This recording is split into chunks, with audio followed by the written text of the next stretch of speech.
चिड़ी उड़ रही, काग उड़ रहा, मंज उड़ रही, दांद उड़ रहा, खोता उड़ रहा।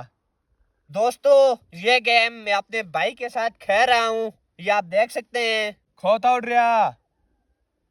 ओहो, खोता उड़ने के टाइम पर मैंने अपनी उंगली को ऊपर कर लिया था। अब ये मुझे मारेगा।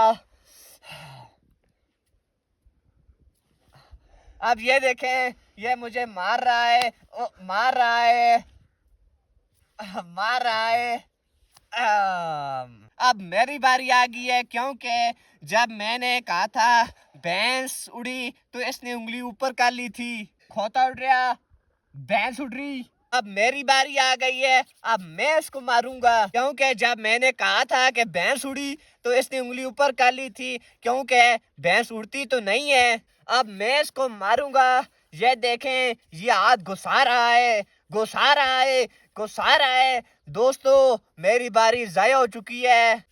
अब ये घुस गया और मेरा नंबर ज़ाया हो गया है। ये हम कभी कभी आपस में गेम खेलते हैं।